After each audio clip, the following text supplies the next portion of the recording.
Welcome. We're going to go ahead and get started.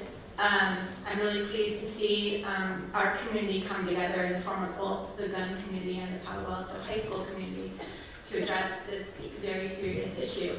I'm Wendy Stratton, principal of Gun High School. A few years ago, I also served as the assistant principal at Palo Alto High School. Prior, I was in Marin, Mill Valley for over a decade, serving both in the role of assistant principal and a teacher. It was there that I saw how dramatically the landscape, the drug landscape was changing, like right before my eyes, in terms of not only usage and exploration, but also in terms of the potency and impacts that drugs were having on students. And so back during my time as a leader in Mill Valley, it came to a point where there was no question that our community had to come together in the form of the mayor, parents, and students and staff, and have problem-solving groups to really think about what are we going to do? Because no one person really had the answer, because the risks were so high, and we were all so concerned. And so what I learned through that process, really, and I wanted to share with you a little bit tonight, was just that it was through locally coming together in the way that we are tonight, that we began to look at the different issues within our culture, and within students, student behavior, student issues, and reasons why they were making these choices, along with parents and how they should approach it, where to start, and then what role should the school play in all of this. It was through that process that we did arrive in a pretty powerful, robust way as a county, eventually in rolling out Narcan, among other things, among other initiatives associated with risk-taking behavior and drug use among our teens.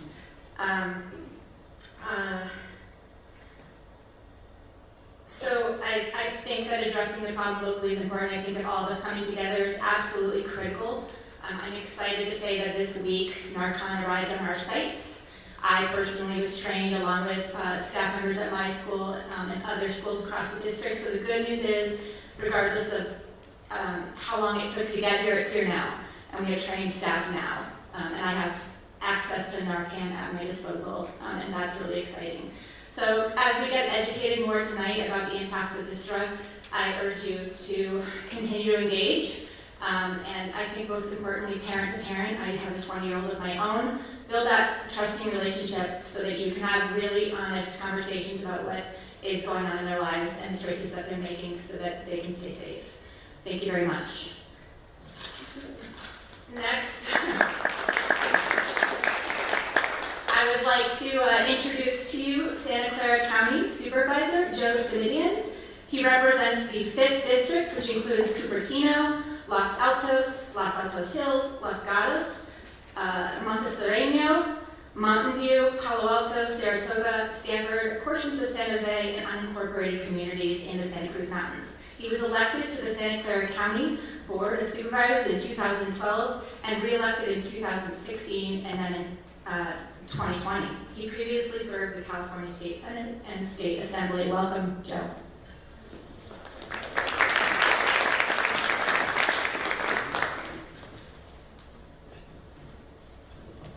Thank you, Amy, and thank you to all of you who are here tonight. And not only thank you for coming, but thank you for caring enough to engage, and thanks as well to those who are watching at home. I also want to offer particular thanks to some of the elected officials in our area who have indicated that they would try and join us tonight. Los Altos Councilmember Lynette Lee Eng, and Los Altos Hills Vice Mayor Stanley Mock, Mountain View Councilmember Ellen Kamei, East Palo Alto Vice Mayor Antonio Lopez, Woodside Mayor Pro Tem Jen Wall, and Woodside Councilmember Ned Fluitt, and also from the Los Altos Elementary School Board, Charlotte Surkay. I appreciate their adding one more thing to their agendas, as all of you have done tonight. And as some of you may know, maybe just a few, but as some of you may know, these are actually very familiar surroundings to me because I graduated from Pali some years ago. And ordinarily being back on the campus is really a joyful occasion for me. It's, graduation, reunion, a celebration of some kind, a ball game, a theater experience, and as I say, ordinarily for me to be here is really a very joyful thing. But unfortunately, we're here this evening because of a developing tragedy, and it's a tragedy that didn't exist when I went to high school here decades ago, and I would characterize it as an epidemic, really, that is affecting communities up and down the peninsula and across the valley. Just to sort of give you a timeline, back in 2015, I would say our epidemic sort of began to take hold with 9 tragic deaths here in Santa Clara County from fentanyl.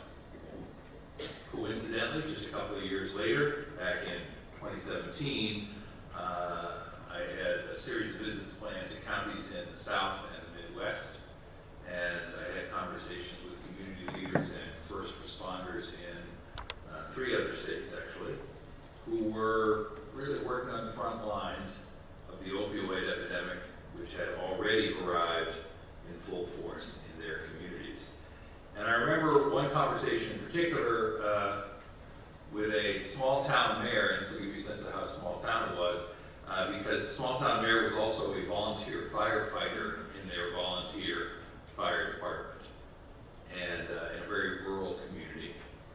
And he was really distressed because he told me that as he and his colleagues were out in the community responding to these calls, that too often they got there just too late, or that they had a solution in hand, Narcan, and they had inadequate supplies because the problem was growing and growing and growing in their communities. And that's when I began to realize that this problem that had just begun affecting my community, our community, was about to get worse, as it has.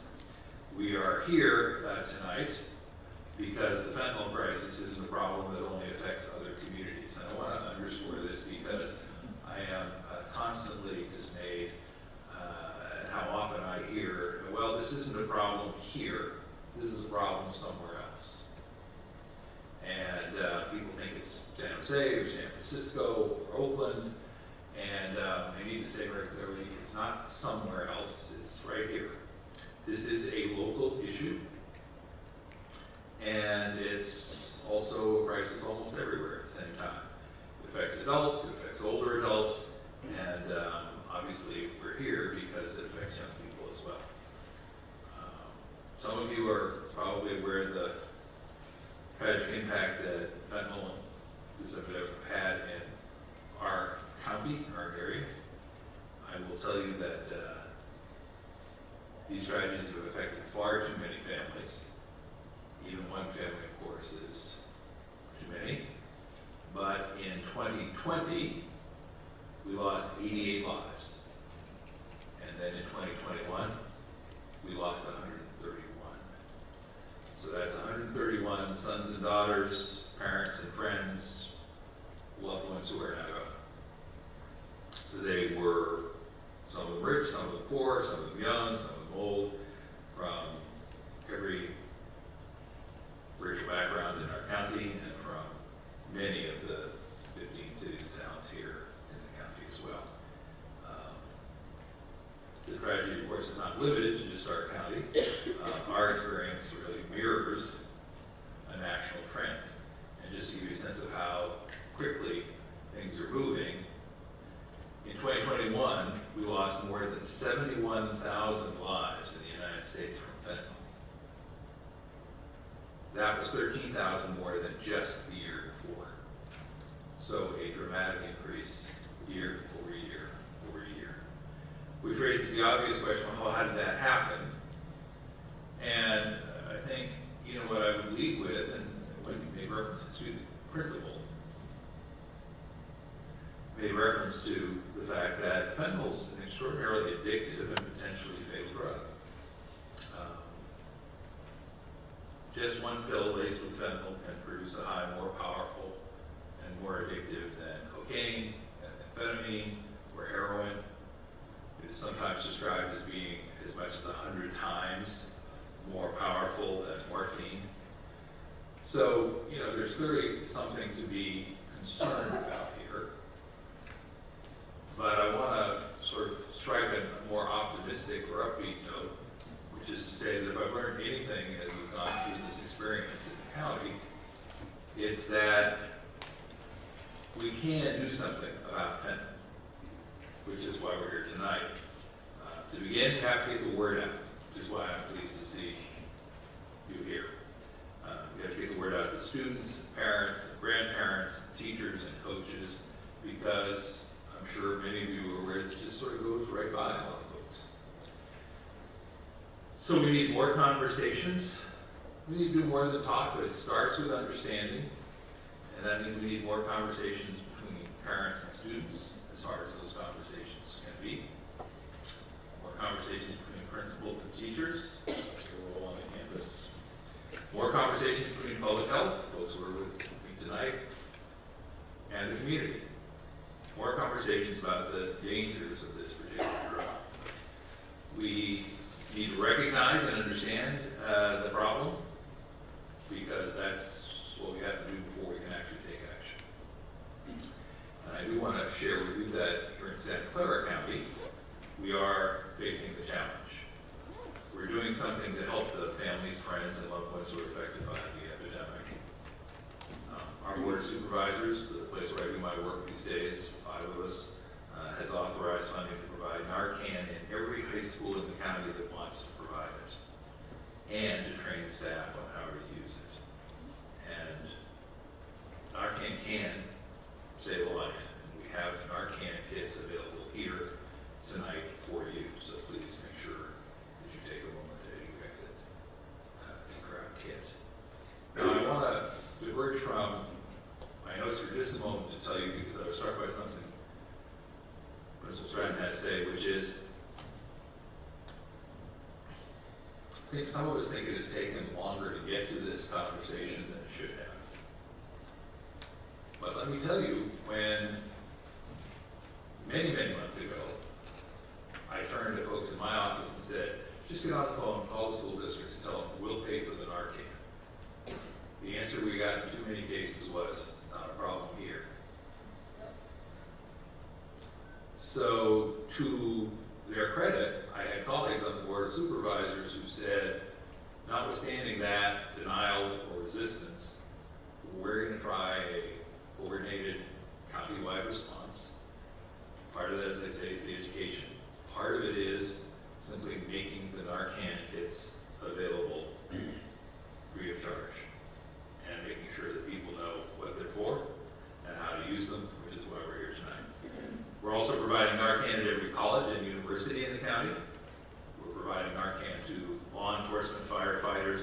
responders. We're funding the education and outreach that I think is essential. We're really going to mobilize folks to take action, especially conversations, efforts to talk with students and their families, because as I say, the inclination to denial is really quite powerful.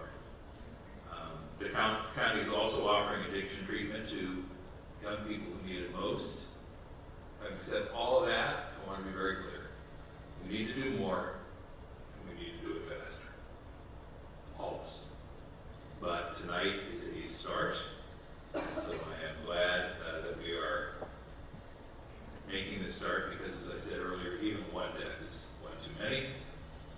And some of you will know that some of those deaths have been not far from this high school, a place that I went to years ago.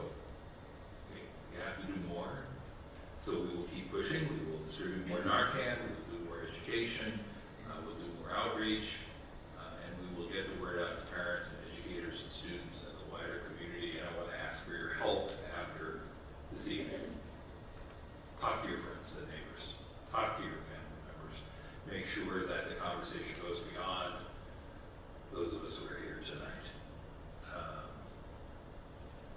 Because if we do that, we can make progress. We can push those numbers down.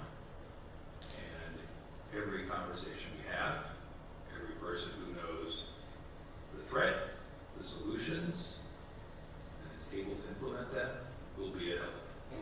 To that end, I want to bring some folks up who have real subject matter knowledge and expertise about how to tackle the problem. And the first person I want to introduce is Dr. Wendy McNerney, who's a clinical associate professor at Stanford University. She'll discuss the dangers of opioids before we learn a little bit more about what our county is doing to help keep younger people safe. And as I mentioned, Dr. McNerney is not only a clinical associate professor at Stanford, she's here to tell us about the dangers of opioids, specifically where we stand on opioid overdose rates, why opioids are so addictive, and how to prevent overdose. So please join me in welcoming and thanking Dr. McNerney to the stage.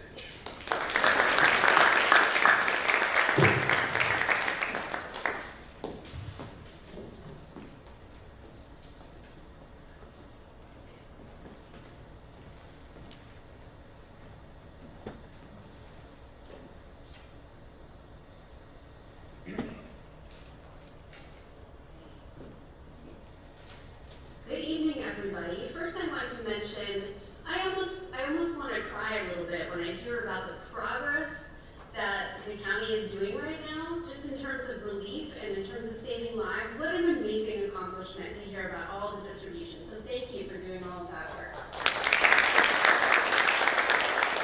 And here, of course, like the supervisor said, we're not done. We have to continue talking. We have to come together, and I'm so pleased to see how many people we have out here tonight to talk about this issue.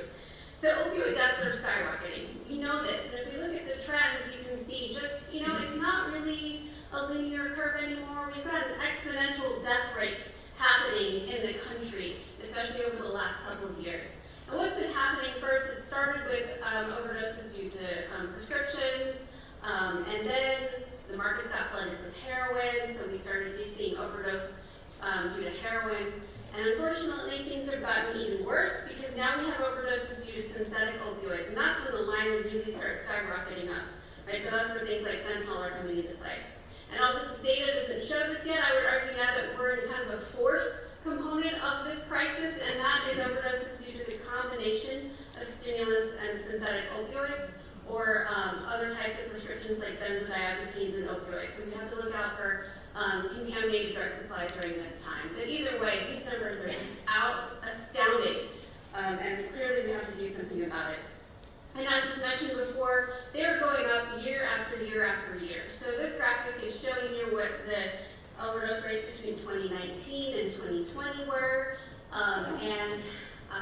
you can see that basically over all age ranges, overdose rates are going up. And it's really, nobody should die of overdoses at any age if we think about it, but look at the very, very left side. Those are young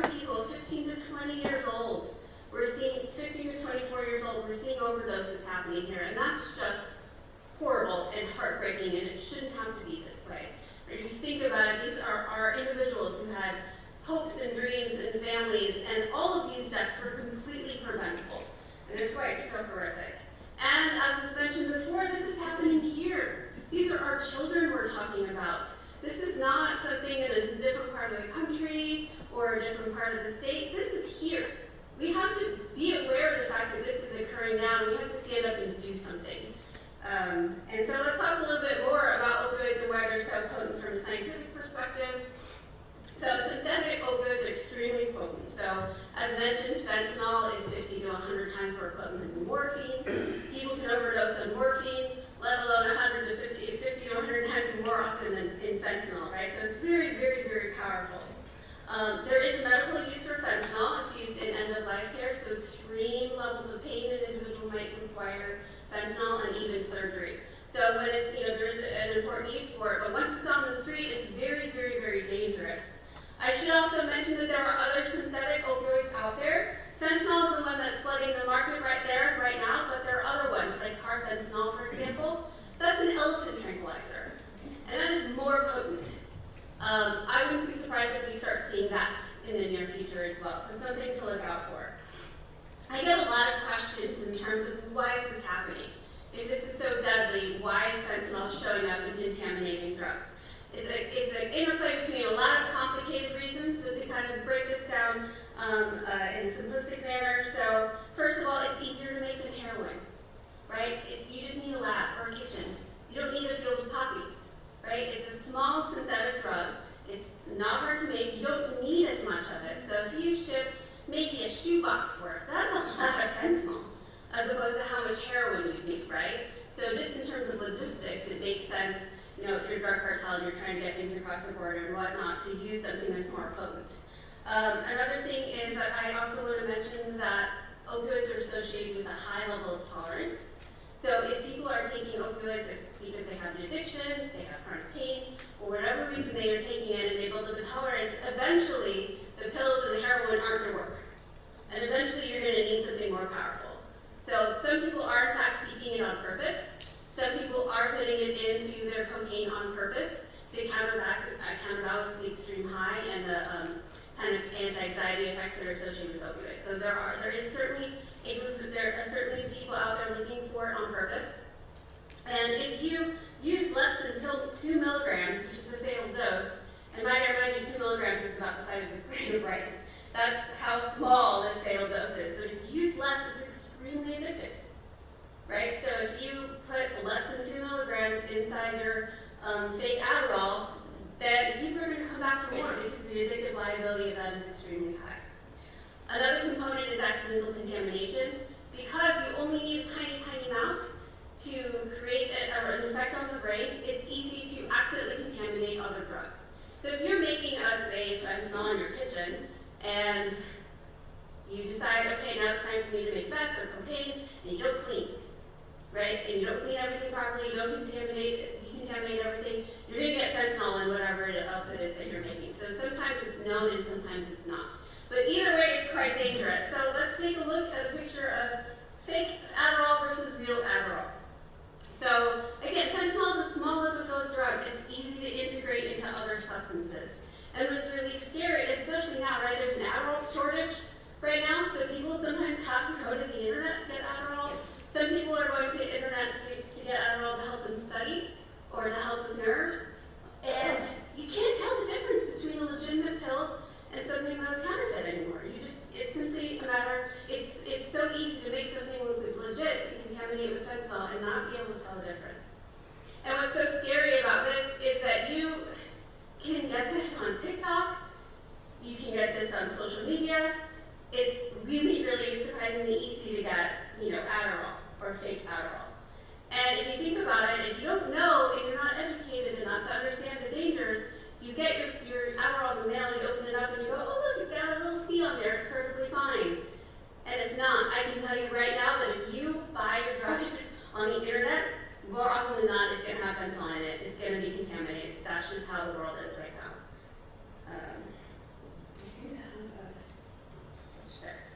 So another reason, physiologically speaking, on why this is so dangerous is just basically how the brain works. So opioids and your natural endogenous opioid systems are there to reduce pain. They work really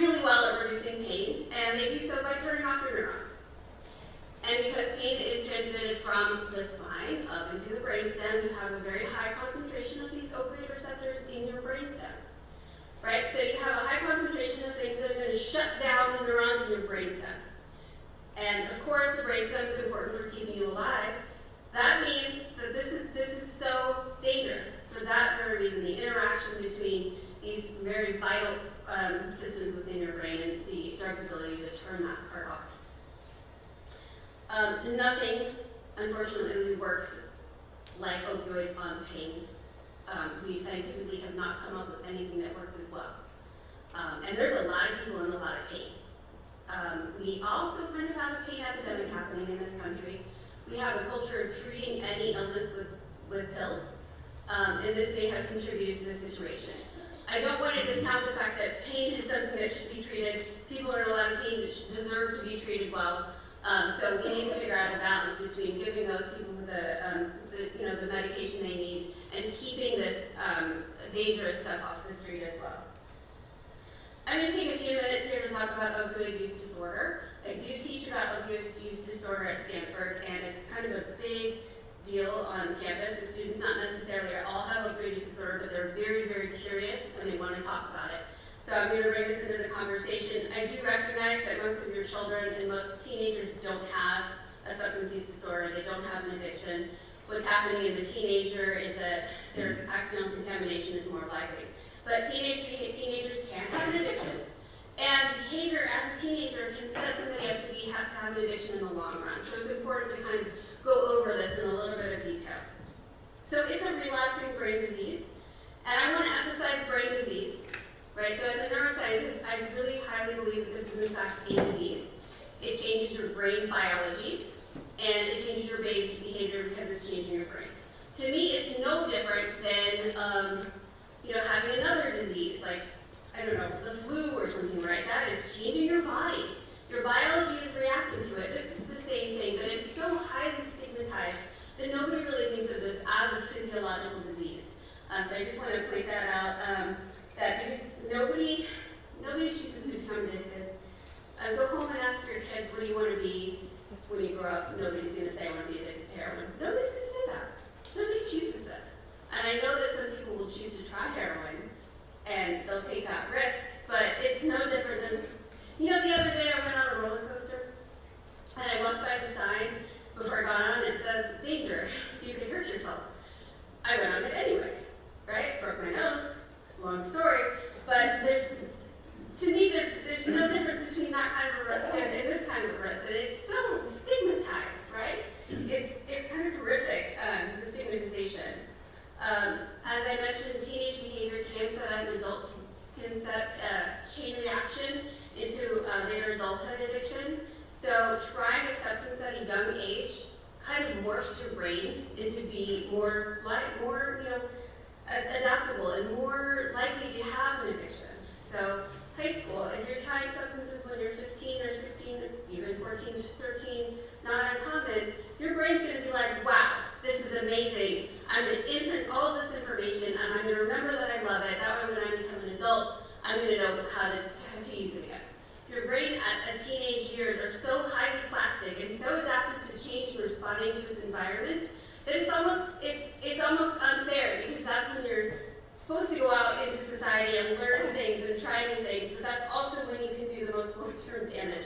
So it's really, really unfair. But in terms of if you try an opioid when you're 15, you're much more likely to end up with an opioid use disorder if you try it for the first time when you're in your 20s. And there's hardcore biology behind that. The addictive liability of opioids is quite high, as talked about before. In terms of oxy, 10% of the people who try it will get addicted, 20% of people who try heroin will get addicted. That's pretty substantial if we compare that to something like alcohol, marijuana, which is closer to 8%. I don't have that number for fentanyl, but you better believe that it's higher than heroin. And it's because they activate your reward circuitry, right? You get this boost of good feelings when you try one of these addictive substances. Basically, your brain gives you a reward anytime you do something that's going to help you survive, like eat ice cream, let's say eat healthy food, or accomplish a goal, get a good grade, you get that little buzz of happiness. This is what these drugs are doing to you. They're taking this little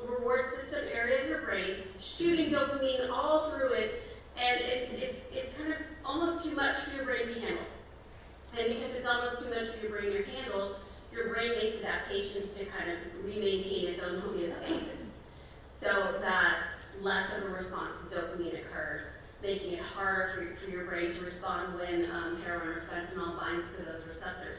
And that's where tolerance comes into play. And so ultimately what happens in the course of addiction is that we see individuals who their brains have changed to compromise the fact that they're always in this elevated drug state. And their brain has just been imprinted all this information into the environment, so cues and cravings are extremely strong. Can you imagine having an alcohol use disorder and then having to buy groceries at the grocery store and walking by the alcohol aisle? Like how difficult that would be, or just watching any movie ever. So cues-related cravings. Also should mention you're not able to feel happy because you don't have enough dopamine. So it's kind of like you eat ice cream, tastes the same, don't get that happy feeling when you eat ice cream, like that's horrible, right? And it's also, let's not forget about withdrawal symptoms, which are pretty bad in the case of opioids. So you put all those things together, withdrawal, negative emotion, cue-related cravings. And I would argue that a lot of people are saying, well, why don't people who have addictions care about themselves or take care of themselves?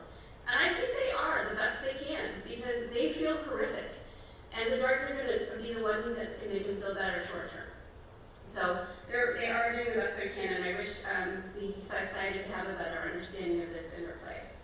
Now, stress-induced cravings, there's a biological reason for this. So when people are stressed, sometimes they want ice cream, sometimes they want alcohol, sometimes they want opioids. And there's biology behind it, right? Those stress hormones are counteracted by opioids. So one way to kind of get yourself to feel better naturally is, opioids, ice cream, alcohol, all of those. It's kind of a really ugly cycle. And if you think about how stressful is the teenage life, like I barely made out of my teenage years, right? How much stress is involved in just managing all of the demands of teenage years? And think about what else can we do? How else can we talk to our teenagers about stress coping mechanisms so their first answer isn't to go to the medicine cabinet or to the alcohol cabinet or something like that? There are other ways, and it's good to start that conversation now before a habit gets formed. Just a few more slides. I do want to mention that tolerance is a big deal with opioids. Because opioids are so deadly and they shut down your breathing, your brain changes. Your brain tries to defend itself against that inhibitory control component, and the tolerance develops very, very, very rapidly over the course of a few weeks. And just as it develops rapidly, it goes away pretty quickly too. So there's some scary implications there if you really think about it. There's been a lot of things in the news lately about incarcerated individuals who have an opioid use disorder and have a tolerance. They go to jail for a small crime, maybe spend a couple of weeks in jail, get out of jail, lose their tolerance, go right back to the same dose of opiates they'd been taking before overdose. And without proper education, they would not have known. And I know this is an extreme example, but if you think about what's going on with the schools and how there's a studying culture associated with Adderall.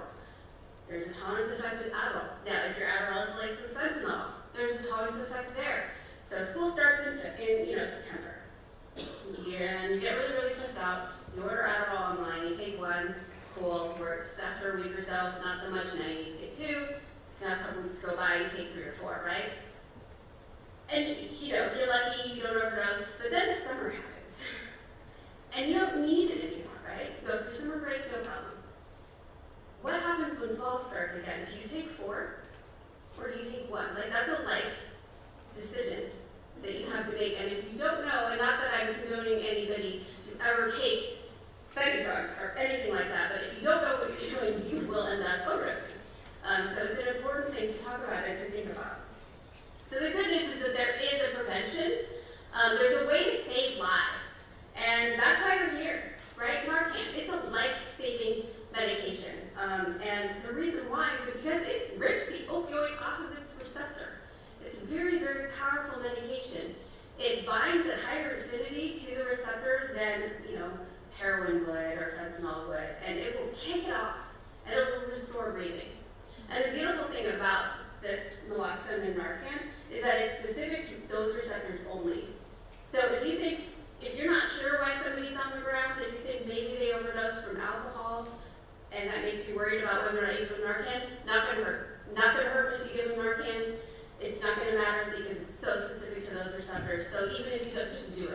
Just give them Narcan, essentially. And why? Why are we supplying it, right? And obviously, the obvious answer is we're saving lives. And because of the stigmatization of addiction, people have been afraid of picking up Narcan. People and institutions have been afraid of supplying Narcan due to the stigmatization for liability, etc. People are, I don't want to be seen carrying Narcan. People are going to judge me. They're going to be like, who do you know that has a problem? This whole thing. And I'm going to tell you right now, that is not correct. You should carry Narcan like a badge of honor. You should be like, that's right, I have Narcan, I'm ready to save somebody's life. It's just that simple. And, I've heard people say, well, why? Why do we revive people? Why do we give them a second chance if they're just going to do it again? That's the worst thing I've heard. I swear, it's the worst thing I've heard. If you think about this medicalization of addiction, of accidental overdoses, and what would you do if somebody had a heart attack and there's a defibrillator? Would you say, no, you know what? No, they might have cheeseburgers again. Not gonna. Right? Well, think of Narcan like that. Everybody deserves a chance to live, whether or not it's accidental contamination overdose, whether or not it's somebody on the street doing the best they can and taking fentanyl because that's the only way that's going to make them feel better. They deserve another chance too. They deserve a path towards getting better and a path towards enjoying life once again. So if you carry your Narcan with pride, take it home with you. Worst thing that's going to happen is it's going to sit in your cabinet and it'll expire, whatever. Maybe someone will be like, why do you have that? And you said, whatever, I don't care, same lives. Best case, you're going to save your child's life. It's to me, it's not even a decision that you guys should have to make. Everybody should go home with their Narcan. Okay, thank you for listening.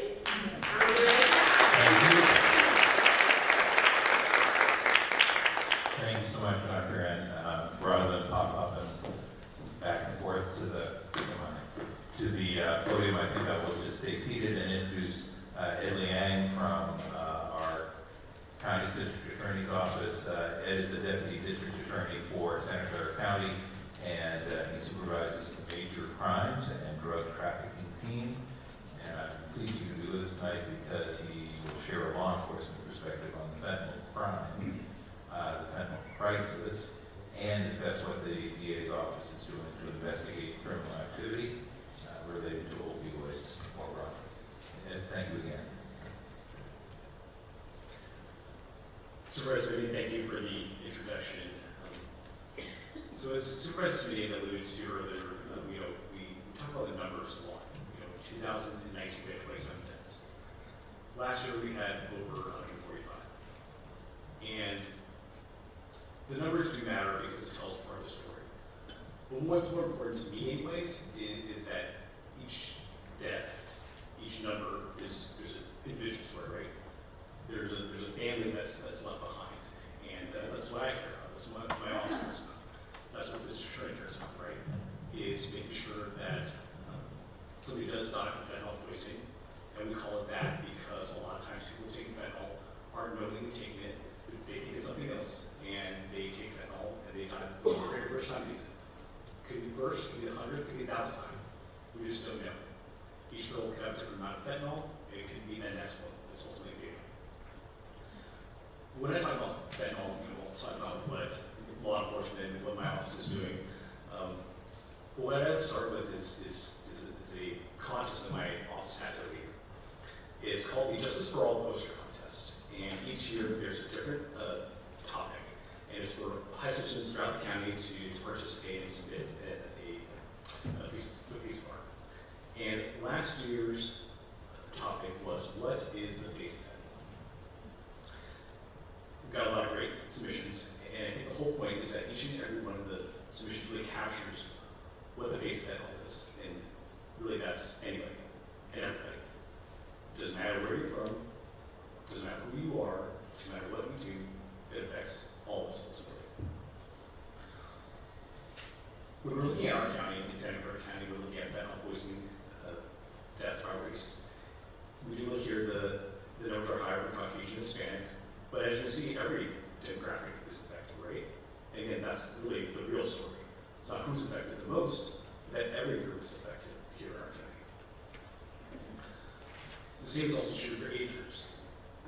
The reason why we're here today is, of course, that we're most concerned about teenagers, young adults.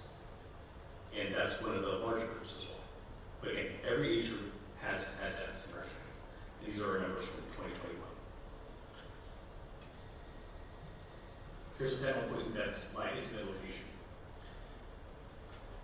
Of course, San Jose is going to have the most, right? San Jose is about half the population of Santa Clara County. Santa Clara County is approximately 2 million people, and San Jose is about 1 million. Well, if we look at it on a per capita basis, San Jose is maybe top 5, but the highest is going to be Gilroy. Mountain View is also up there as well. We're looking at a per capita basis. So while it may look that people may think that, such as the rest of you mentioned, maybe it's a San Jose problem. It's a Santa Clara County problem. It's a California problem. It's an American problem, really. And the whole point is that, again, every single city here, every single town, has had at least one death in 2021, 2022, because of just how prevalent fentanyl is in the drug supply. When we talk about what my office is doing and what law enforcement is doing generally, I know there's been sort of a lot of discussion before about the war on drugs and how we're going to approach it, right? And what makes fentanyl different. And we were going to try to do something different, right? I think part of this, and part of why we're here today, and part of the public outreach and educating each and every one of you, that's an important part of that process and an important part of the solution ultimately. We have to address the demand side. If you want to think of the drug supply and demand side is people who want to use drugs, people who have substance use disorders, people who need to use drugs. Those are people that need help, need assistance, right? We're not necessarily looking to incarcerate each and every one of them. We want to make sure that they get the help that they need. In my office in law enforcement, what we address really is ultimately the supply side. People who are providing drugs, people who are bringing the drugs here and putting them into our community. So I supervise a major crime drug trafficking team. And that's sort of an evolution from our previous narcotics unit. We don't have a narcotics unit anymore. We have this unit that I supervise here that District Attorney Jeff Rosen created. And one of the main priorities of the team is ultimately focusing not only on the number of deaths that we have and investigating each of those, but also looking at people who are bringing in fentanyl here, people who are trafficking fentanyl, who are selling fentanyl to everybody, including high school students, as we'll talk about in just a moment, in a case that we're doing. We're also working on with a task force and a response team. Santa Clara County has a task force called the Specialized Enforcement Team, and with the support of the Board of Supervisors, we were able to put a few investigators from my office to join other officers from various law enforcement agencies throughout the agency. And one of the main things that they're doing is focusing on fentanyl as well, because this requires an approach that's going to be countywide ultimately in order for us to be able to address it. It's not individually by each city, which is important, but it's all for all of us to come together and pull our resources and really focus on people who are trafficking fentanyl and focusing on those deaths that are occurring because of it. These are the number of fentanyl prosecutions that we've had in our county. So if you look at 2017, we had 4. In 2021, we had 123. And last year, we had over 200. Part of that is because of how prevalent fentanyl is, but part of it as well as it's the focus that we've put on it. Most of these are going to be felony cases, people who are selling drugs. In fact, early last year, we had a seizure of 11,000 M30 pills. I think some people will talk about it in more detail later, but M30 is a very common form of fentanyl that we find. It's supposed to be Percocet, oxycodone, and stamped the M on the front, there's a 30 in the back, it's light blue. But nearly every pill that we've gotten that's an M30 pill out in the streets is going to be fentanyl. And that's why we're so concerned, right? These are made in clandestine labs. They're not made under FDA guidelines or anything like that. You don't know how much fentanyl is going to be in any of those pills. And a lot of them can have potentially fatal rounds, right? And that's why we're very concerned. Because every pill could be potentially dangerous and potentially deadly. So we're talking about 11,000 pills here. That's potentially 11,000 lives saved by our ability to take that off the street. Another thing that we have implemented is our fentanyl license. There's a bill called Alexander's Law that's going through the state legislature. But what it really is, it's a educational tool. It tells drug dealers that when they're convicted of this, and as part of any sort of prosecution, we tell them, selling fentanyl is very dangerous. Selling fentanyl can kill people. If you do that again, we can prosecute you for murder. Our hope is that we'll never have to use it, and this is us going directly to people who are selling fentanyl to let them know how dangerous it is and potential consequences. But this is something that we're trying to do as well to address fentanyl here, and it's really addressing the supply side of fentanyl. There are 2 cases that we've started prosecuting in December of last year. One of the cases is a murder. In our county, we've charged 3 murders related to fentanyl poisoning deaths. And this was the 3rd one that we did in December. This was an investigation done by the Santa Clara County Sheriff's Office. And I think it was important to note with respect to these prosecutions, with respect to these murder prosecutions especially, is that there's been a sort of sea change, particularly in law enforcement, as to how we view people who die from overdoses or fentanyl more specifically. We view them as victims, not as victims. That their death deserves to be investigated, that they will be investigated. People who take fentanyl, they're not taking it to die. They don't deserve to die.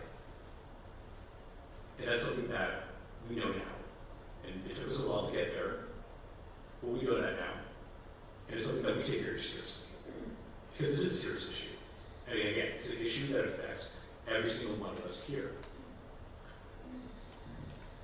More relevant to what we're talking about here today is a case that my team, that my office, investigated and is currently prosecuting.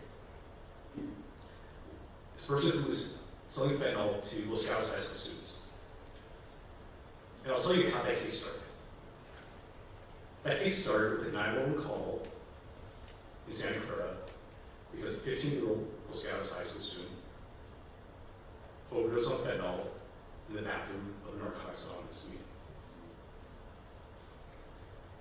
Because of how important it is to us to figure out who's selling fentanyl, particularly fentanyl, big deals for selling fentanyl to kids, we investigated it. My office did, Santa Clara did, with assistance from the Los Gatos Police Department, and we were able to determine who it was, prosecute him, find out there were 3 other potential victims as well. So there's 4 victims total that we've charged. And again, this is to emphasize that it's anywhere and everywhere. It affects young people, high school students, and it's the type of case that my office especially is taking very seriously. Here's some additional resources that I think would be helpful, and I'm not sure if I'm going to hand on any slide, but feel free to take a picture of it. But it's more information about fentanyl here. What's really important, I think, is each and every one of you. Each in my office has a statement of the office as well as an award ceremony. And one of the award ceremonies is called the Karen Sue Tower Courage Award. And it goes out to citizens, just like you, who show the sort of qualities that prosecutors, law enforcement revere. People that really show us, give the reason as to why we do our job. And this year we honored several parents, including Jan here today, for their work with respect to fentanyl in bringing awareness to each and every one of you to make sure that your families don't suffer the same tragedies that their families do. And I think it really goes to show the power of each and every one of you, parents especially, in your role in helping us to address the fentanyl epidemic here. Thank you.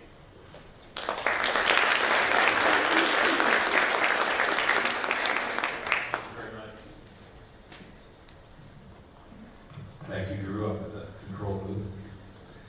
Thank you, Ed, very much. I'd like to ask now that Myra Parwas take the podium, and those of you who do not know her or her work, I should tell you that Myra is a Division Director of Addiction Medicine and Therapy Services for our county.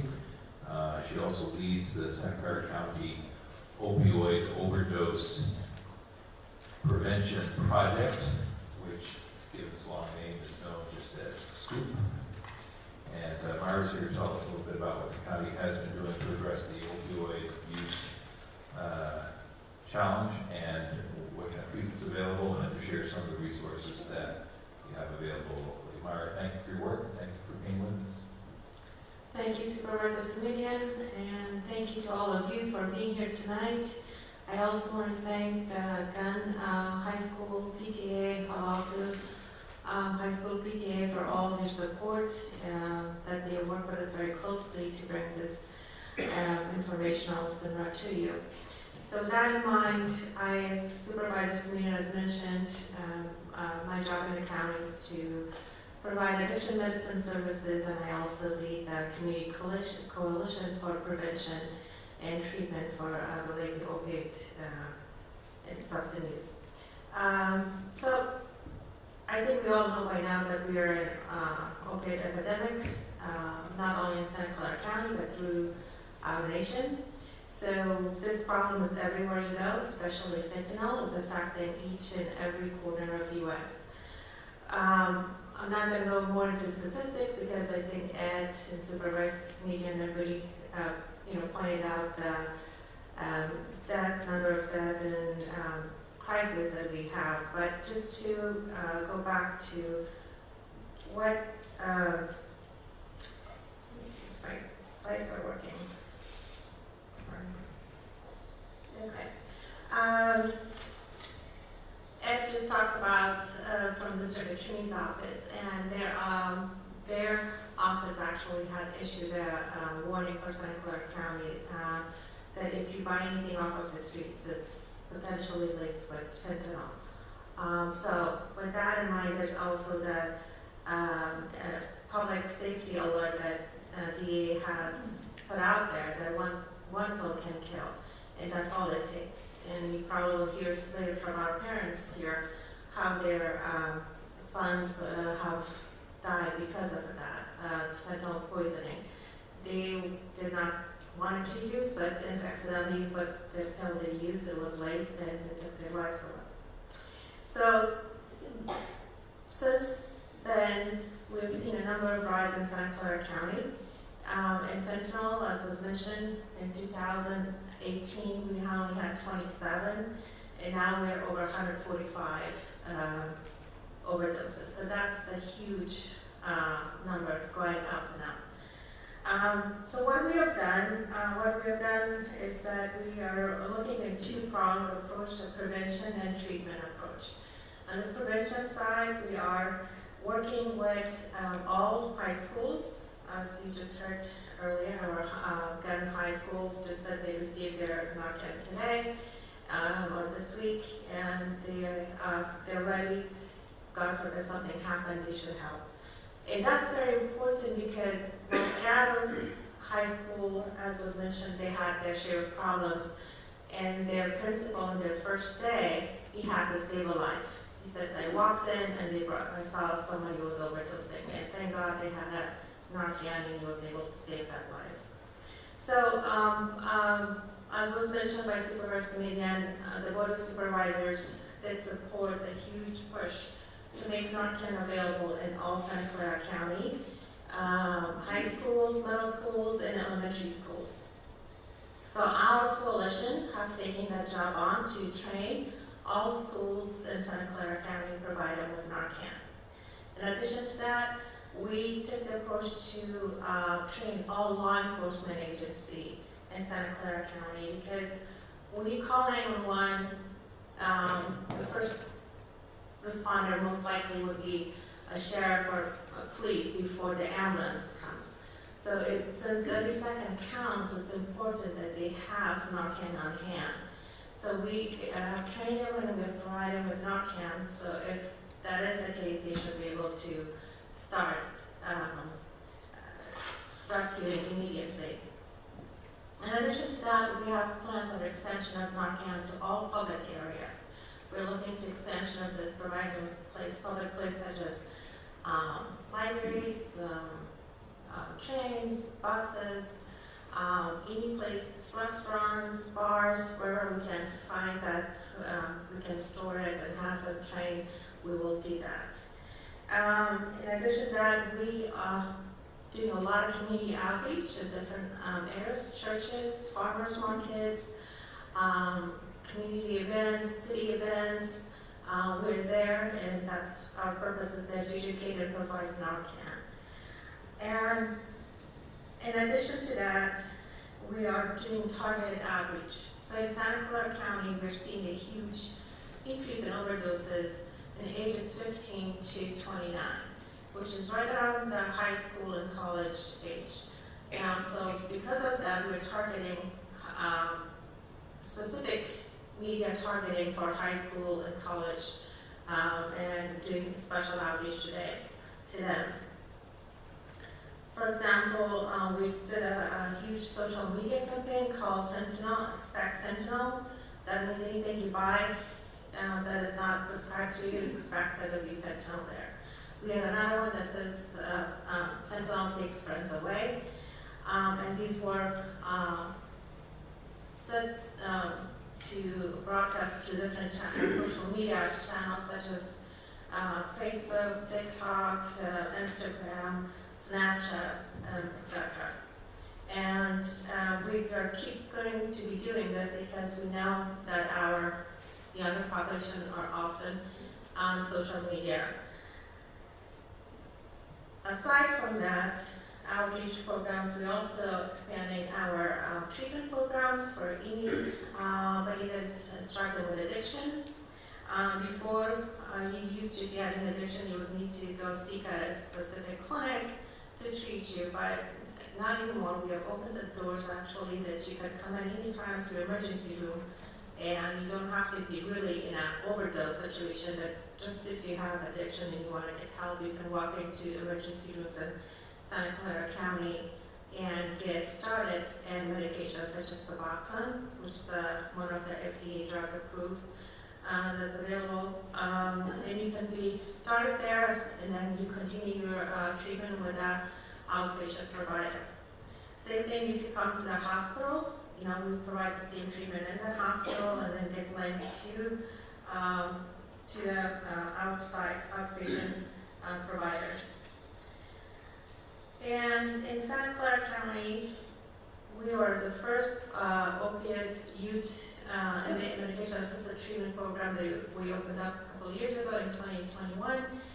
And this is specific treating opiate addiction for ages of 12 to 21. So in that program, we offer an integrated program with all the different specialties that work together, the addiction medicine, the psychiatrist, because often our patients do struggle with some behavioral psych issues as well, so mental health issues important to be evaluated. So we have in our team addiction medicine, physicians, psychiatrists, psychologists, peer mentors, case managers, and a counseling team to work as a whole, as a team for helping anybody that's struggling with addiction in the youth clinic. We also have taken steps to help any inmates that are in the jails because they are the most vulnerable population. Once they leave the jail, they get overdose very easily, so we do provide education inside the jails, and upon release they get a Narcan kit. We also have providing actually Narcan vending machines in all our jail lobbies that's open to the public and to anybody that comes as a visitor to those spots. So those are some of our programs that we have are working on prevention and treatment. But Narcan, as been mentioned, obviously is a life-saving medication here that we push through all our venues. So soon you will hear from my expert trainer on this, Angela DeVito. She will be going in detail to teach you how to use Narcan. And when you leave here, we have Narcan available for you in the lobby. Feel free to take one with you.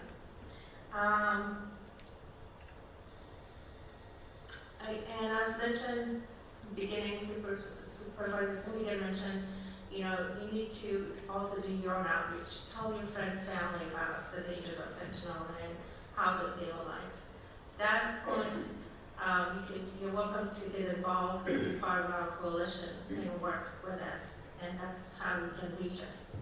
Thank you very much.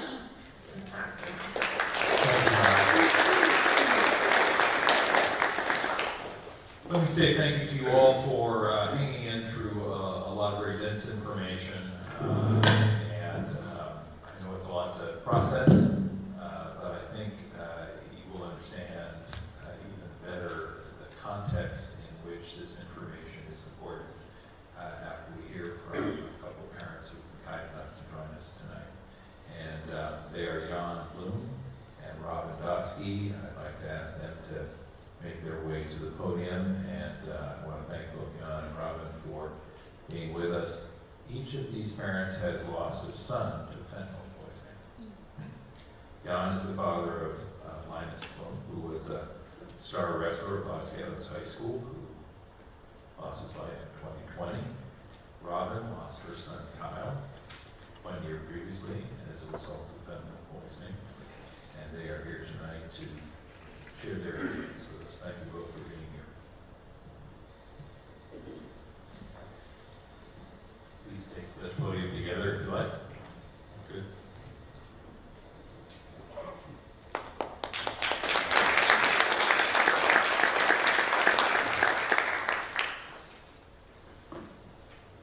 Good evening, I'm Robin Dosky. I'm here with my husband, Bruce Dosky. And in 2019, we lost our youngest son, Kyle, from an opioid overdose. Heroin laced with fentanyl. He had an addiction to opioids. We now call it opioid use disorder. And parents often think addiction doesn't happen to high-achieving children raised in a loving home. Since my son passed, I have met 80 parents through Scoop Coalition and grief groups who thought the same thing, not my child. My child won't take drugs. Well, you can read about Kyle and 40 other young people on a website called intolightproject.org, 40 young people in California alone who lost their lives that way. Our son Kyle didn't die in high school, but his substance use began in high school. And as a child, he had an anxiety disorder which worsened in adolescence. He began self-medicating with alcohol and later drugs. He struggled with this disorder even as he graduated UC Berkeley and began his career. He would work so hard on his recovery, and then he would relapse, sometimes years later. But he always bounced back into recovery until the night that he couldn't, because fentanyl took his life. I have to confess, I was a teacher in Palo Alto Unified School District for 20 years. I taught a total of 34 years in early childhood and special education, elementary education. I always told the kids in second grade, mistakes are our friends. We learn from our mistakes.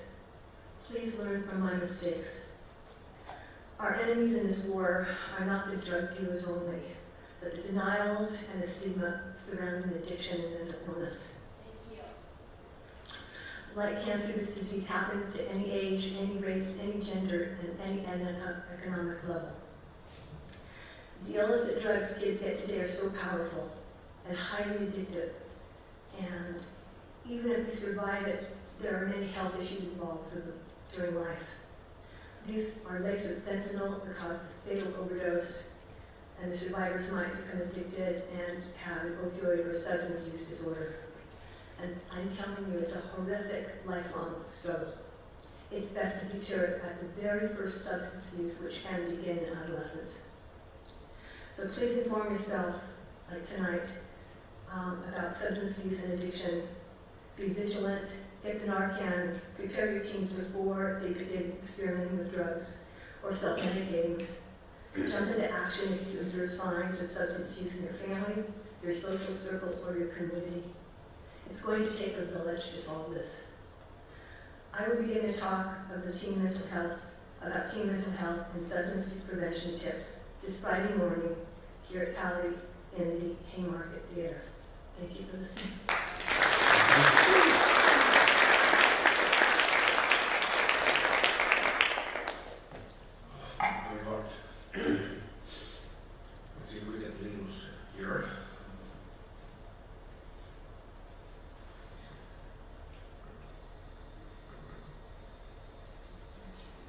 this is Linus, and I'm Jan, Linus' dad. And some of you here, I think, know him. We lived here in Palo Alto for a couple of weeks when we moved to the United States about 10 years ago. This photo was taken about 11 days before we lost him, and just wanted to tell you a little bit about his life. He led a really rich, beautiful life. I mean, in addition to wrestling, I mean, he grew up in Finland, or was born there, and then we moved to India for a couple of years, and then to Switzerland, and then my job in tech brought us here to the Bay Area, and he was kind of an early teenager when we moved here, and everything was going really well. He started to wrestle, he was really, really athletic, and became, I think he was like pretty much top 10 in his weight class in California. He was trying for the Finnish national team as well, and so. But we also changed high schools from Saratoga to Los Gatos because of the wrestling habit and or wrestling hobby, and which really became quite serious, and we knew there was really good training available in Los Gatos. He was also in the age when, when you go into parties, kids are experimenting like they have been for the last few decades. It's just at this time, something we didn't know, something probably he didn't know, was that fentanyl is all around us, and so everything had changed in just a short period of time, and nobody really knew about what was going on. And so what initially started out as experimenting, he did develop a substance abuse disorder, and it was a difficult time. COVID, everyone felt isolated, especially youth. You're supposed to have like the widest possible social network when you're 15 or 17 in your entire lifetime, and all of a sudden these kids are isolated and lacking all kind of structure in their lives, and so I'm sure a lot of the kids still to date are still suffering from what happened in COVID time, and so did Linus. And then this thing was happening around us. And so we found him at home, and he had acquired a pill. It was what he thought was Percocet through Snapchat. So he had met a dealer somewhere at a schoolyard and obtained a pill that did contain a little dose. And he actually took the pill at home, which is ironic. I mean, we were so vigilant and like afraid things would happen. But he happened at home, and we called 911, and nothing could be done. And so I wish we had known about Narcan, and I wish we had actually known about the fentanyl epidemic that's actually prevailing here in the States. We actually also lived in Finland in the last year, and we had struggles there too. But we actually decided to come back here, and we didn't know about the fentanyl epidemic that was prevailing here, and so this is a huge tragedy, of course, and I'm here today just like colleagues, and because we want to prevent this from happening any further. I guess the takeaway is that we have a couple of kids here today, or youth, so it's a really, really difficult world out there. Linus felt the academic pressure. I know it's no less here in Palo Alto. He felt the pressure from wrestling almost at a kind of a professional level, and pressure builds up, and it's easy to self-medicate against the pressure. So he definitely felt all of those stress factors and was self-medicating. So it's hard, and I also wish that the connection between the child and his parents would be kind of open, and we can communicate about things, and so that's why I think this event is pretty good, because it raises awareness. For parents, it's also hard to talk about these issues with your children, etc. But at least knowing about what's happening out there and what the dangers are, I think this day and age is so different from what's happened in the last 40 years. So, yeah, I'll finish here. Thank you for listening.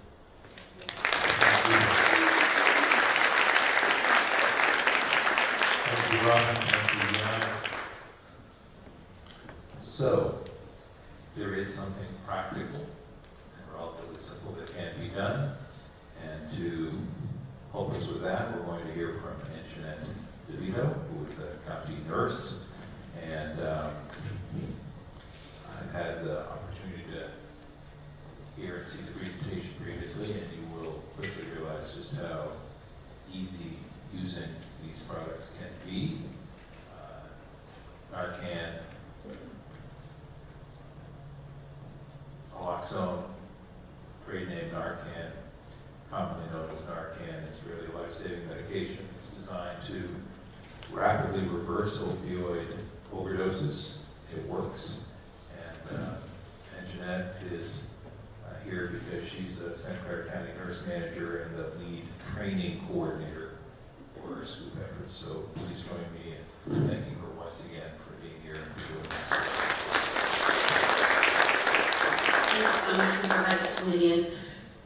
Generally, the first place, I like to start when we're talking about naloxone, because you've heard statistics and some other material, is understanding the law around naloxone. It's a prescription medication, but it's not a controlled substance. So you do need a prescription, but it's very easy the prescription is very easy to come by. But the medication is also not included in the Controlled Substance Act. The medication can be prescribed by anybody who has prescription privileges. So doctors, dentists, veterinarians, anybody who has a license to write a prescription can do that. And then there was a piece of legislation sponsored in 2016, which is now called AB 1535. And that says that any pharmacy that has a license to fill prescriptions can and must fill the prescription for naloxone. So they have to kind of leave personal biases aside, or thoughts about opiate use disorder aside, because they have a legal obligation to fill the prescription. So Walmart, Walgreens, Rite Aid, CVS, in San Jose proper we have some independent pharmacies. If you do here, any pharmacy can fill the prescription for you. The medication can be administered by anybody to anybody in a crisis. And while I think we're all special, you don't have to have special letters after your name like RN or LCSW or MD. You just have to be somebody willing to help someone else when you don't know what's happening for that person. So earlier we talked about information was given to you that you just have to want to save life, and that's the case here. And then there are additional liability protections in place for both the prescriber and the person who deploys the dose of naloxone if the outcome is less than optimal. And I think everybody knows what that means without me having to say that. But if you deploy a dose and that resuscitation doesn't happen, you cannot be sued criminally or civilly. There's a very large 700-page document that outlines all of the additional liability protections that are in place for people who use the medication, so that no legal action can be taken against you. What's an opiate overdose? 3 of the most important body systems that you have are your brain, your heart, and your lungs. And in this case, dependence is a good thing, because they all depend on each other. Your brain, your heart, and your lungs all work together to keep you alive, right? Your brain is doing something, your heart is doing something else by a signal, and then your heart tells your lungs to do something else, expanding the tract air, moving oxygen around. When carbon dioxide levels rise because the opiate has taken effect into the receptor, oxygen levels decrease, and those 3 body systems start working independently of one another. So the brain is doing something or nothing at all. The heart is doing something or nothing at all, and so are the lungs. They're contracting and expanding very small amounts, not enough to move oxygen through the body. So when you deploy the dose of naloxone, those 3 body systems start working together again, and that's what we want. Because the carbon dioxide levels are up and the oxygen levels are decreasing, the naloxone actually reverses it. It lowers carbon dioxide level and it rises the amount of oxygen, so that hearts can beat and lives can be saved. And that is demonstrated on this slide. Now, if you're like me, you didn't have dinner before you got here. So those French fries on your screen are your opiate receptors. In this case, there's 3 kinds. You have mu, delta, and kappa receptors. These are your mu receptors. The opioid, which is represented by the green P, is actually whatever the person is taking. It could be heroin, it could be something prescribed to you because you had a dental procedure or a surgical procedure or something along those lines. It sits in the receptor like a cup. So the receptor takes it in, the opioid sits in there, it gets absorbed, it sends the medicine out to where you're having pain, and pain is relieved. But when we introduce naloxone, represented by the blue raspberry on your screen, essentially everything flips over. That cup is no longer absorbing that naloxone, or that opioid, excuse me, it is absorbing the naloxone, and because the naloxone has a stronger affinity to that receptor, it's displaced and removed. So, carbon dioxide levels increase, oxygen levels decrease, and everything starts working together again the way it should. So who's at risk?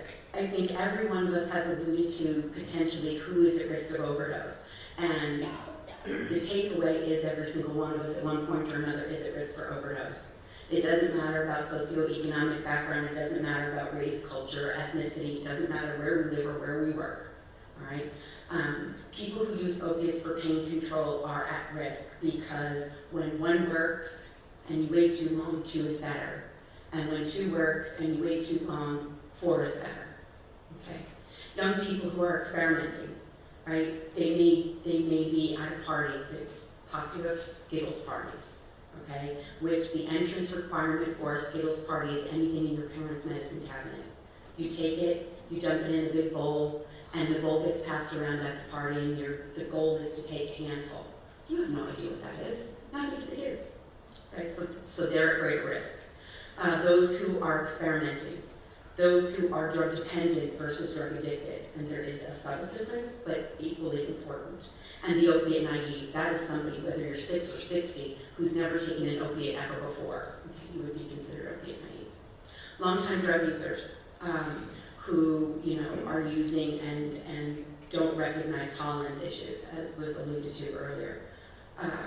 Those who have started using again after periods of abstinence, we talked about that a little bit earlier, because tolerance levels change, right? They change from when someone is in hospital or in custody. Those people who have spent some time in residential drug treatment or in one of our custody systems or custody agencies, and those when other medications are mixed. Why are they at risk? Because we don't know. We don't know. If you get a pill from somewhere that you don't know anything about, you don't know what's in it, right? So the content of illicit or street drugs, those people who use alone or who have other physical ailments at the same time, respiratory illnesses, like asthma or COPD, decreased immune system through HIV/AIDS, cancer, chemotherapy, lupus, diabetes. Those who are malnourished, maybe they're food insecure, or they're housing insecure, or they have a wasting illness.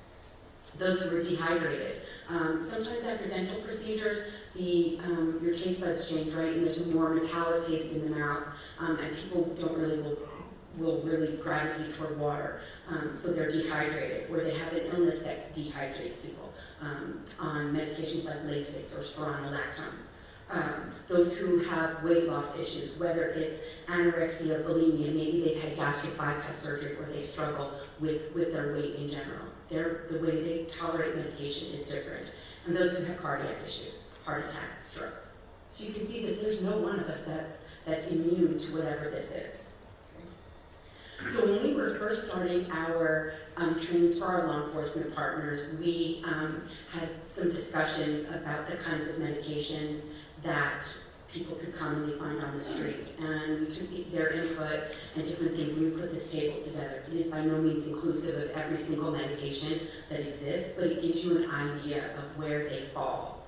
There's only 2 naturally occurring opioids, and that's morphine and codeine. From there, everything else is derived or made to look like.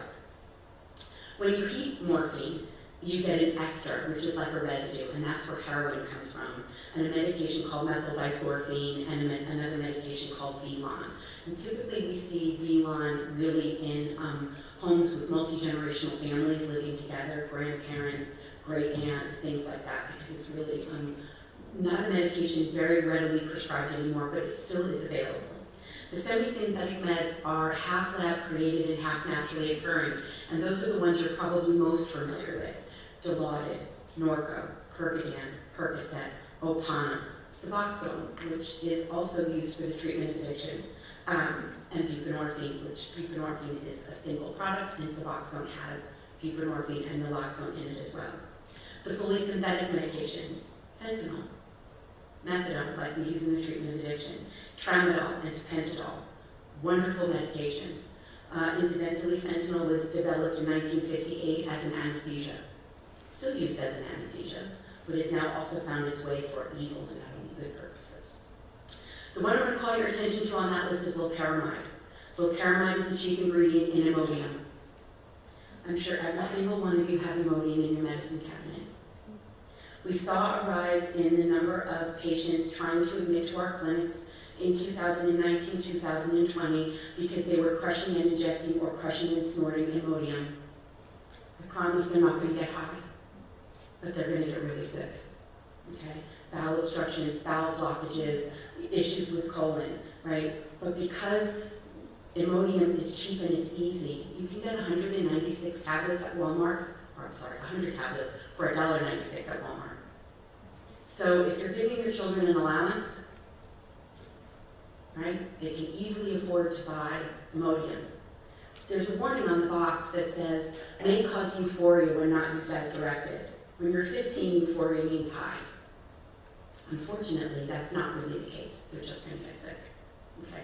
So if you are experiencing that at home, if your children or people in your care, grandchildren, nieces, nephews, whomever, are suddenly, not going to school regularly, their schoolwork is off, they're home ill, their stomach hurts all the time, or they're nauseous and vomiting, ask some of those questions. Okay?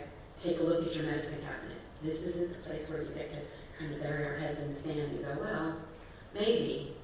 No, this is where the conversations need to start happening. And then the endogenous hormones, which are all the naturally occurring ones, endorphins, encapsulins, dynorphins, and endomorphins. Okay. So what is naloxone? Naloxone is an antagonist, an opiate antagonist, or an opiate blocker that blocks or reverses an opiate overdose in people. There's 4 methods of delivery: intravenous, which we leave for our EMS 911 first responders; intramuscular, which is syringe and vial, large muscle groups like hips and thighs; subcutaneous, like a TB skin test up under the first layer of skin; or intranasal, which is what we distribute, and that's what's available in the lobby for you. It's short-acting. It only lives in the body about 20 to 90 minutes, although you don't have to wait that long between the deployment of 2 doses. Okay, so you wait 3 to 5 minutes between the deployment of each dose, and then hopefully EMS is on your scene and can take over from there. It causes what the manufacturer refers to as a sudden withdrawal in an opiate-dependent person. Now, if sudden is 3 to 5 minutes, then yes, that's true. But when I think of as a nurse, I don't think sudden is 3 to 5 minutes. I think of it as instantaneous. So you just have to be patient to know that it's going to take a few minutes. There's a few things you'll be doing in that time frame, so your time will be well used, but just don't expect it. It's not TV. They don't give it and then suddenly the person is breathing. You have to wait a little bit, okay? And again, as was reiterated earlier, it does not get a person high. It is not addictive, and if there is no opiate on board, you cannot hurt the person that you're deploying the Narcan to. So give it. Don't be afraid of it and give it. It's okay. Okay? The body will metabolize it out if there's not an opiate. Sometimes when we see people on the ground, they may have tripped and fallen, they may have had a heart attack or stroke. Naloxone is often referred to as the CPR for the 21st century, because when we started doing CPR in the 70s routinely, we didn't know why people were unconscious and on the ground, right? We were taking a shot in the dark that something was happening that we could help. Well, that's what naloxone is too.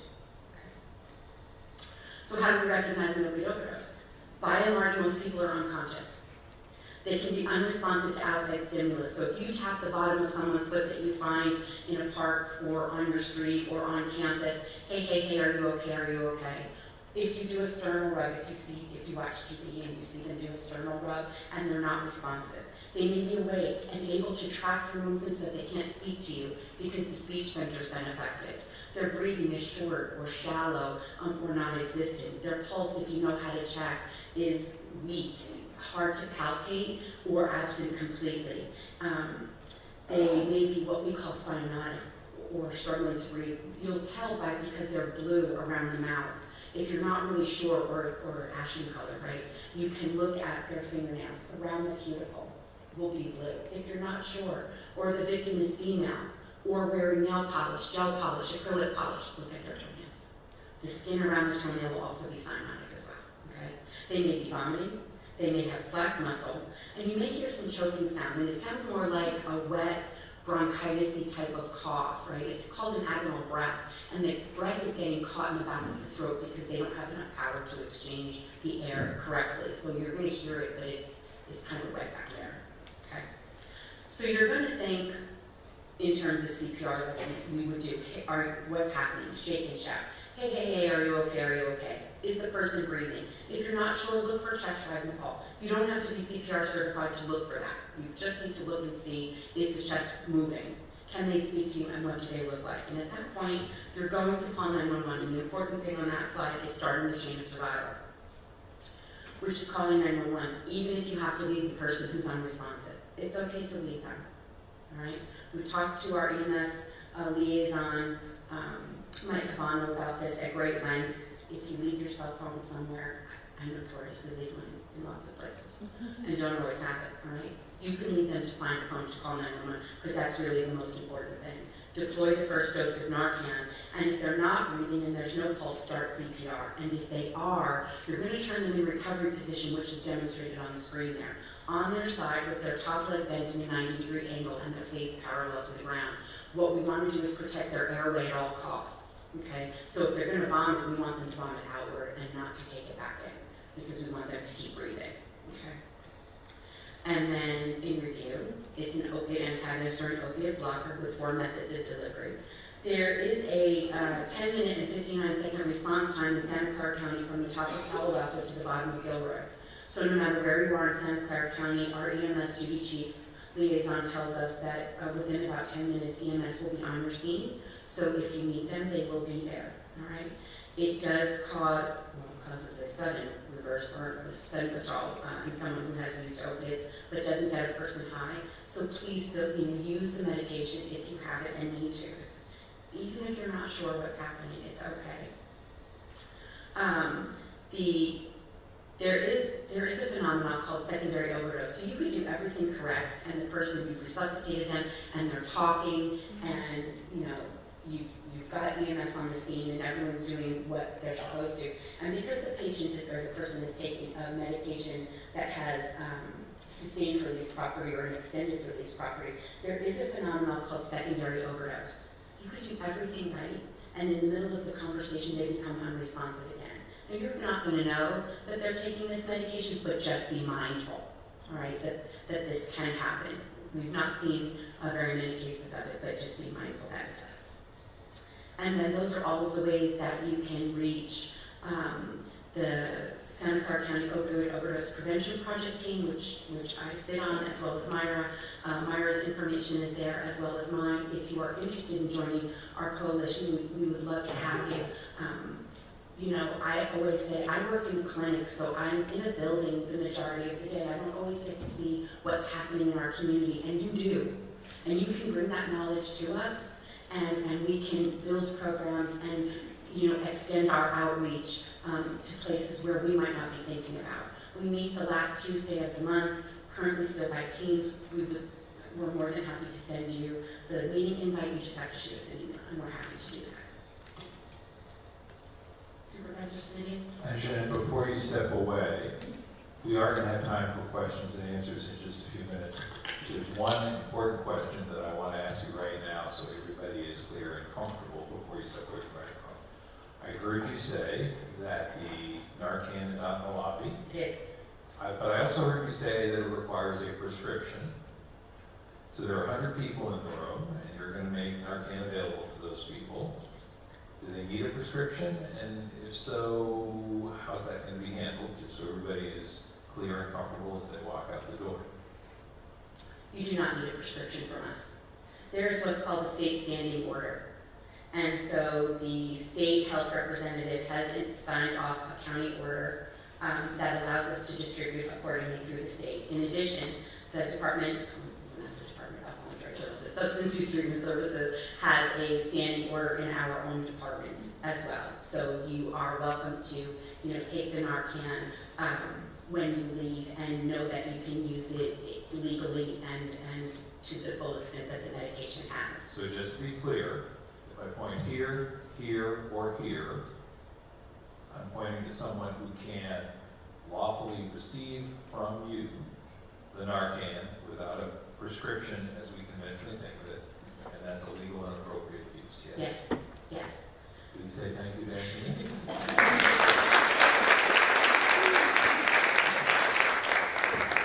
And we're going to wrap up shortly, but before we get to just a little bit of time for questions and answers, let me ask Roshan and Don to come to the microphone for a few closing remarks. Roshan is the parent education chairperson for our Palo Alto High School PTA, and again, my thanks to both the folks at Palo Alto High and Gun High for helping us pull all this together. Roshan, thank you. Hi, so on behalf of Gun High School, Palo Alto High School, and the PTAs, thank you so much for this very informational, very useful, life-saving conversation. Special thanks to the parents for your courage and your selflessness to come share your stories with us. And thanks to Supervisor yourself for the focus that's gone into this to bring it to us. And we understand that this is not in our backyard, this is right in our backyard, and we need to take it seriously. Thank you so much for your time today. Thank you all. If you are to take questions, I'm going to move over to the podium again, and Kalita from my office is going to raise her hand. And Kalita, do you have a microphone that you can pass? There's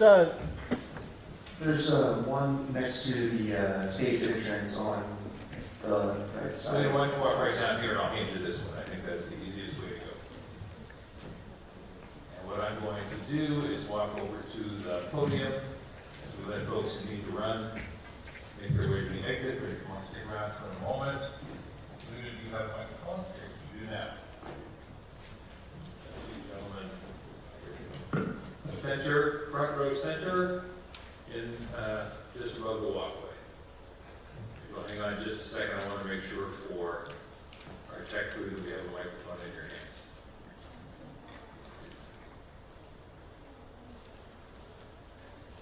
There we go. Thank you, and thank you, everyone. This was amazing. I actually have several questions, but I'll just ask one.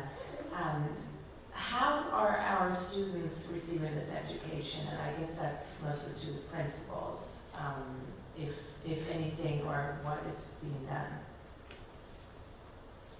You should all have a microphone right there handy at your chair, and Drew in the control booth tells me that he'll take care of it. If you just raise your hand, he'll know to make your mic live. I actually inquired with my health living skills teacher today exactly where that lived within our curriculum, and found out that it actually is not required by the state. It's not part of the standard. However, she shared that she adjusts the curriculum and does address it. And we're going to have a conversation moving forward about how we address that, given the data that we heard about tonight and that we're aware of. Thank you. Can I ask another quick one? Sure. To the parent, the mom who presented, you said you would be back here Friday morning. Is that for students or parents? PTA, the PTA freshman class, PTA for the Haymarket. Got it. Thank you so much. Thank you. And I think we had one last question, clear right behind you. Did you want me to Here, later. All right. Forgive me. Thank you. I'll just add, because I think you wanted to hear from the school a little bit too, that I would say that the snitch culture is a barrier and a real problem that we try to work with by building trust proactively with students and the administration, and being out there and building relationships so that we're safe people to come and tell things to. We do get anonymous tips on things, and we always investigate, and it's harder when those tips are anonymous, and you can't, it's harder to connect the dots, but my team will always investigate any tips that are provided and seek support for those students, whether it be in the form of wellness or support from our partners at PAPD as well. We have run long, so I want to respect people's time. I believe we have one question up there, one question over here, one question here, and then that's a wrap, please. Let's take the next question. So I'm a sophomore at Gun High School, and I just wanted to say thank you to the parents who shared their stories, just like knowing that there's a lot of, obviously, drug usage, especially in the Bay Area and in our county. And I had a question just kind of aimed towards like criminal justice and also on half of like high schools in general. Coming to this was like very informational, and I know a lot of my friends have been, like was mentioned, you know, pills at a party or even at, you know, a sporting event. So if there were any ways to like create opportunities for students to be able to learn about it, and ways for them to learn about not only the impacts of fentanyl, but other drugs, and how, you know, it really surprised me that, you know, a small grain of rice can have that big of an impact. So I was wondering if there's anything that's like planned or anything that there could be done in order to kind of highlight it to teenagers themselves. Yeah. Thank you. Cleta, if you can make your way all the way over to the other side with our one microphone. I want to respond to your question, so Please. thank you for that question. We're looking desperately to work with student body leaderships per se, and any student government or organization to work with us. In our coalition, we have youth who are serving as advisory board with us. So we do work with them, but I would love to provide education seminars to students. If you are interested, please reach out and see what we can do for your school or any other schools you have in mind that we can work together. And I don't know if the principal should you have any ideas or no? I think looking through the gun leadership and promoting this at gun could definitely happen. Promoting it through a club format would be great. I'm trying really hard to promote more student voice, and so I mean, come to my office and we can partner on this one. But also working through maybe a club format as well could be good for our school. Over here. Thank you both. Okay, a quick comment. There's a very good TV series. It's called Dope Seek that I recommend everyone watch with their kids to see like how difficult to quit an addiction. The actor is Michael Keaton and the Batman, you know. And then the quick question is like, is that possible to fentanyl to intake through the drinks? Question for the panel: is it possible to take fentanyl through a drink? It can be dissolved in liquid, and it has the same effect as far as I know. I think it's the question of whether or not that's a common occurrence. I think the answer is no. And what we usually see out there in the street ultimately is in pill form and powder form as well. That we're seeing. All right. We have one last question. And Cleta, it's down here in the third row from the front. And I'm just curious, while we're going to the questioner before the question answer, how many of you have seen dope sick? Just not many. Okay. I saw it and I recommend it as well. Thank you for this excellent presentation. I mean, especially the parents and the courage to share their stories because it's heartbreaking. I guess the bigger question is these were highly functioning, high achieving students, okay? And that's my question, like how, and maybe it's a bigger question, not necessarily fentanyl, but how do you pick it up? Like you were mentioning, I think Lauren mentioned Imodium. I mean, everybody has that in their medicine cabinet. I don't really do an inventory of my medicine cabinet on a regular basis. How do you know, how do you recognize it, and how does it, you know, it goes past you. You're not even, you don't pick it up. So what do you recommend, besides talking to your kids and what have you, but just the, you know, drug testing? What exactly do you recommend on a bigger issue? I think, from my perspective, and we'll certainly have the parents who are involved, right, is, you know, when you're working with your child, notice those small changes.